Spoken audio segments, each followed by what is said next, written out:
Hello and welcome once again to A River Between Chaos and Zen, the poetry podcast from Creative Actors Lab, on behalf of my wife Kelly, who sends her love as always, and she says hello. So the daughter and I, one of the daughters and I the other day were going around the Salvation Army Goodwill sort of thrift store, and I actually found in the middle of everything an Edgar Allen Poe lunchbox. And I am just so freaking pleased with myself. It was like $1.99, and I was like, I have to have this. And I got home, and I'm like, honey, I bought an Edgar Allan Poe lunchbox. And Kelly's like, oh, why am I so freaking tickled about this? It reminds me of a time when I was in seventh grade, and I got turned on to Edgar Allan Poe, really in seriously turned on Edgar Allan Poe by my seventh grade English teacher, Mrs. Davis. This was, for the record, John F. Kennedy Junior High School in North Miami Beach, Florida, probably 1973 or 4 or something like that. Mrs. Davis, one of my favorite, most beloved teachers ever, wherever she is. I just thank you. But it reminded me of, it brought me back to seventh grade, and here on the side of the lunchbox, I remember the telltale heart. I could bear these hypocritical smiles no longer. I felt that I must scream or die, and now again, hark, louder, louder, louder, louder is the beating of his hideous heart. And I remember seeing like Vincent Price, doing The Pit and the Pendulum and The Fall of the House of Usher and stuff. And I remember The Simpsons, Homer Simpson and Bart did The Raven, and this happens to be right here. And the raven never flitting, still is sitting on the pallid bust of Pallas just above my chamber door, and his eyes have all the seeming of a demon's that is dreaming, and the lamplight o'er him streaming throws his shadow on the floor, and my soul from out that shadow that lies floating on the floor shall be lifted nevermore. See, I love this. I mean, and the thing also, from back then, I just, in seventh grade in Mrs. Davis's English class also, I rediscovered Edgar Allan Poe, and a bunch of us at the same time got really, turned on to all this of Poe and just a lot of his stuff. And I remember there was actually this very lovely young lady that sat behind me. Her name was Kathy, but we called her Kaddy. I was in seventh grade and she was in eighth, and I think we both had crushes on each other. And we read Edgar Allan Poe, and we talk about, oh my God, her name was Kathy, but we called her Kaddy, and she sat behind me, and she used to write all over my t-shirts with magic marker, saying, if we called her Kaddy, and it was like Kaddy loves Max with hearts around it, and I would walk through school all day with like hearts written all over my t-shirt with these proclamations of love from Kaddy about, Kaddy loves Max. And I mean, I was 12 and she was 13, and she was an older woman, so it was scandalous and all of that. And I think that she was my first real crush, and we really connected over Edgar Allan Poe and poetry. And I think the other thing also is when you start to look at Edgar Allan Poe and just the poeticism and the romanticizing of mental health, I think when you're able to just, as so many of us do, struggle with mental health, and but the thing about him, for as profound as his mental health was, he was able to take it and write poetry and stories and literature, and make something something beautiful of it. And I just, for myself, when I read it, I just, having my own struggles with mental health, particularly when I was younger, just seeing, just reading Edgar Allan Poe stuff and going, oh my God, I know how that feels, or at least my 12-year-old self did. It was just like, oh my God, there's somebody who gets me. I remember when the Smashing Pumpkins put out the album, and I remember hearing the album title, Melancholy and the Infinite Sadness. I was like, did they write that for me? And I've always thought, if you can take your struggles and your trials and your weaknesses and turn them into something beautiful at the end of the day, you won. And that being said, I wanted to share some things. We found this, and there's so much stuff that he wrote that we just don't really see particularly all that much of. The Pit and the Pendulum and the Raven and the Cask of Amontillado and Mask of Red Death and so forth. But he wrote all this other stuff that we just don't even hear anymore. And I've not read this. I've not read a lot of this poetry in many years, in decades, I think, in some cases. And as I've said before, I am no scholar. I am no, I barely made it out of school. But one of the fond memories I do have of my time in public school was being turned on to Edgar Allan Poe. So that being said, just a few things, but this is a poem called Dreams. And this is a very cold reading. I haven't read this in ages, but it goes, oh, that my young life were a lasting dream, my spirit not awakening till the beam of an eternity should bring the morrow. Yes, though that long dream were of hopeless sorrow, 'twere better than the dull reality of waking life to him whose heart shall be, and hath been ever on the chilly earth a chaos of deep passion from his birth. But should it be that dream eternally continuing, as dreams have been to me in my young boyhood, should it thus be given, 'twere folly still to hope for higher heaven.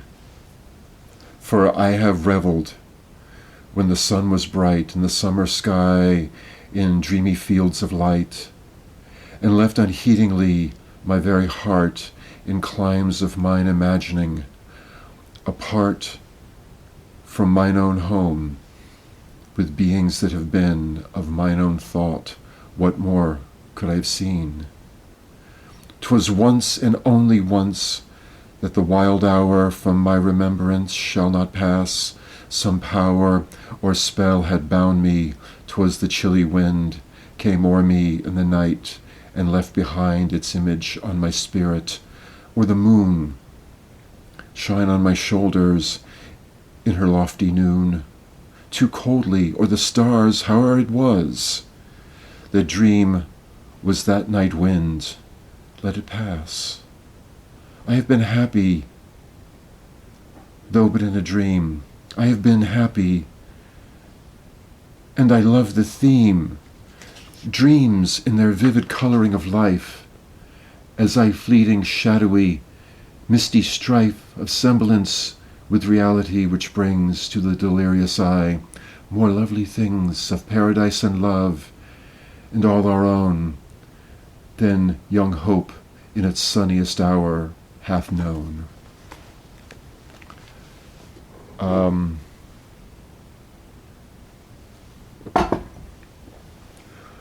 I remember around this time also, in my family there was, my grandmother became very, very sick, and she We didn't really know how much time she had left, and it was a big. It was the first really big thing that had been laid on the family of one of our first elders is passing, and this was around the same time. This was right around the same time, and I started seeing like a lot of the people around me, my mom and dad, but my aunts and uncles, and just everybody just dealing with sorrow and grief in their own way. This is a poem called Spirits of the Dead. Thy soul shall find itself alone mid dark thoughts of the grey tombstone, not one of all the crowd to pry into thine hour of secrecy. Be silent in that solitude which is not loneliness, for then the spirits of the dead who stood in life before thee are again. In death around thee, and their will shall overshadow thee. Be still. The night, though clear, shall frown, and the stars shall look not down from their high thrones in the heaven, with light like hope to mortals given. But their red orbs without beam to the weariness shall seem as a burning and a fever which would cling to thee forever. Now our thoughts thou shalt not banish, now our visions ne'er to vanish. From thy spirit shall they pass no more like dewdrops on the grass. The breeze, the breath of God, is still, and in the midst upon the hill, shadowy, shadowy, yet unbroken, is the symbol and the token, how it hangs upon the trees, a mystery of mysteries. This is called A Dream. In visions of the dark night I have dreamed of joy departed, but a waking dream of life and light hath left me broken-hearted. Ah, what is not a dream by day to him whose eyes are cast on things around him with a ray turned back upon the past? That holy dream, while all the world were chiding, hath cheered me as a lovely beam, a lonely spirit guiding. What though that light through storm and night so trembled from afar, what could there be more purely bright in truth's day star?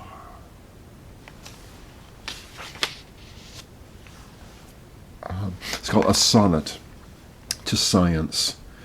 Science, true daughter of the old time, thou art, who alterest all things with thy peering eyes. Why preyest thou thus upon the poet's heart, vulture whose wings are dull realities? How should he love thee, or how deem thee wise, who wouldst not leave him in his wandering, to seek him in the jeweled skies, albeit he soared with an undaunting wing? Hast thou not dragged Diana from her car, and driven to the Humnirad from the wood to seek shelter in some happier star?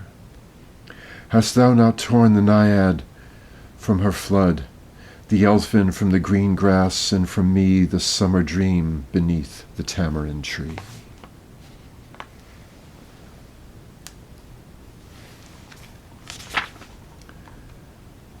This is called Alone, in parenthesis, the word alone.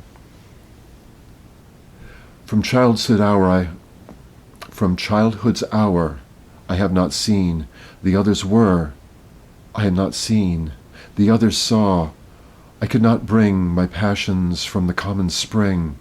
From the same source I had not taken. My sorrow I could not awaken. My heart to joy at the same tone. and all I loved alone. Then in my childhood, in the dawn, the most stormy life was drawn from airy depth of good and ill, the mystery which binds me still, from the torrent or the fountain, from the red cliff or the mountain, from the sun round me rolled in its autumn tint of gold, from the lightning in the sky as it passes me flying by, from the thunder and the storm and the cloud that took the form when the rest of heaven was blue of a demon in my view. And it's just suddenly occurring to me that probably one of the reasons that this poetry spoke to me as much as it did, and still does, but particularly is that he does apparently speak about childhood. And he was not an old man, but I think he was 40. I think he passed in about 1849.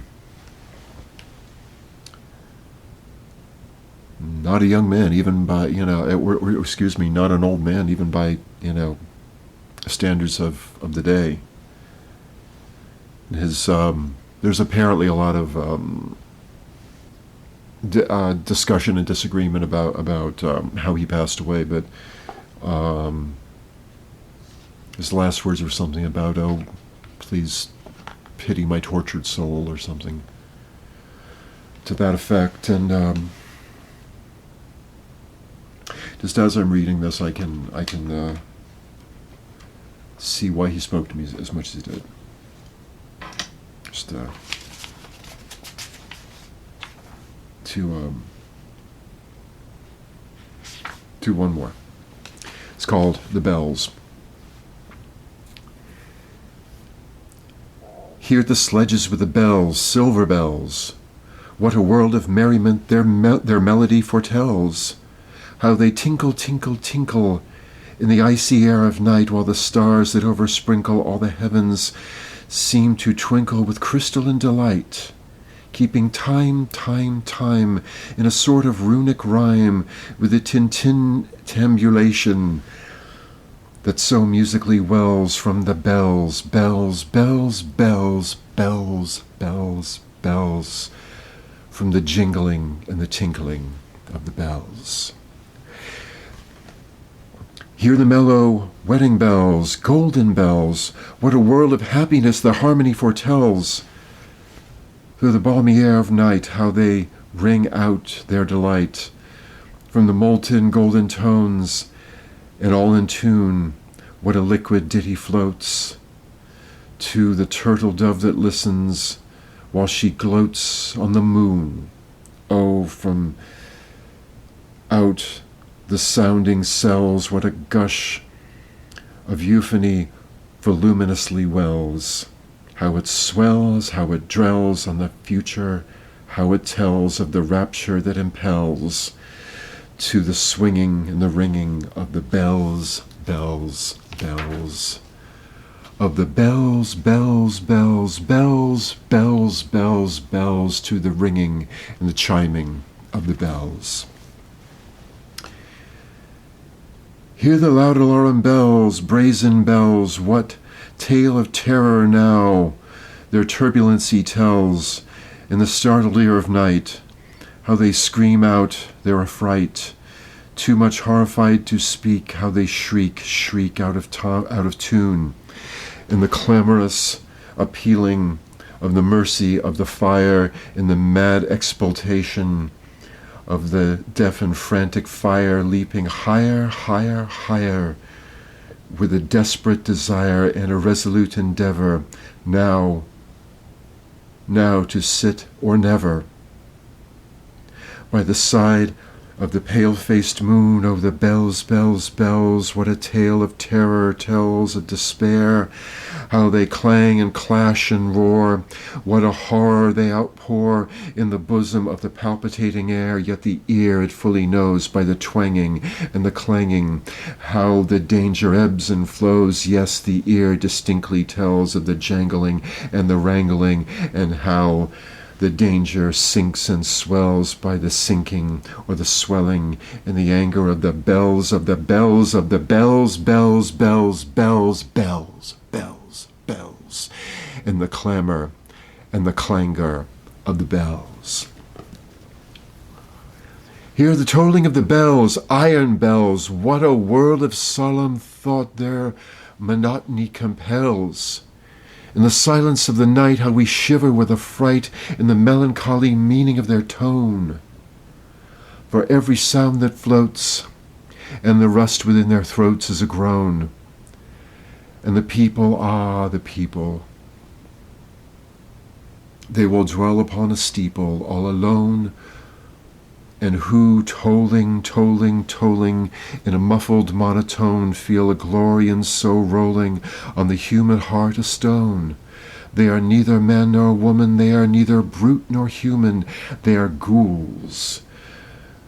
And their king it is who tolls, and he rolls, rolls, rolls, rolls a paean from the bells.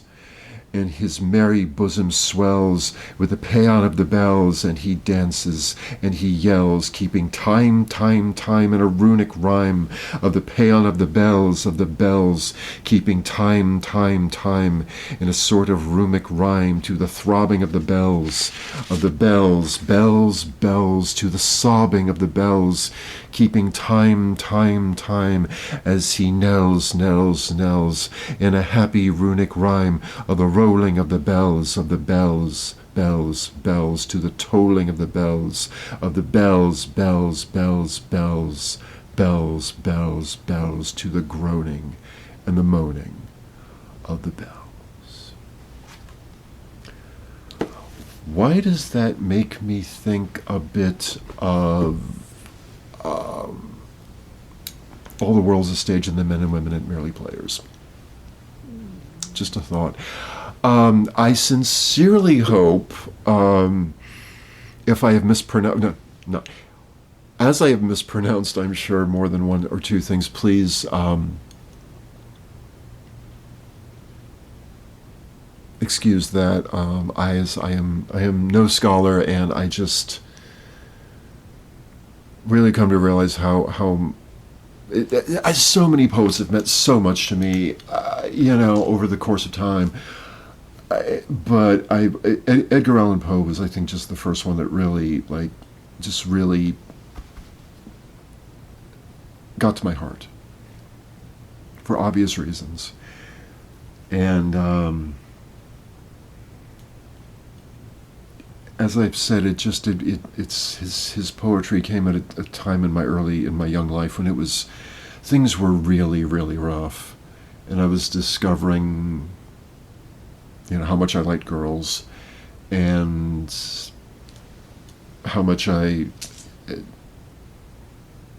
was very sad about a lot of things in my life, and how it all sort of culminated with Edgar Allan Poe. And I am very, very grateful to, again, Mrs. Davis, John F. Kennedy Junior High School, 1973 or 4, for introducing this. As I have said before, Kelly, my wife, she's the one who paid attention in school. She's the smart one. But one of the few times that I did pay attention in school was over Edgar Allan Poe. So thank you, Mrs. Davis. And Kaddy, wherever you are,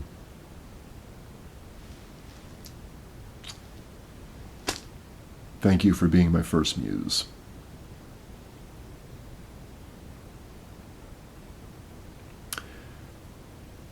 Until next time, may the long-time sun shine upon you, all love surround you, and the pure light within you guide your way on.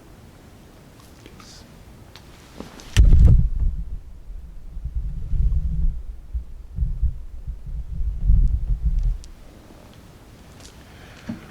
Thank you once again for listening to our podcast. My name is Max. On behalf of my wife, Kelly, this is A River Between Chaos and Zen, the poetry podcast from Creative Actors Lab.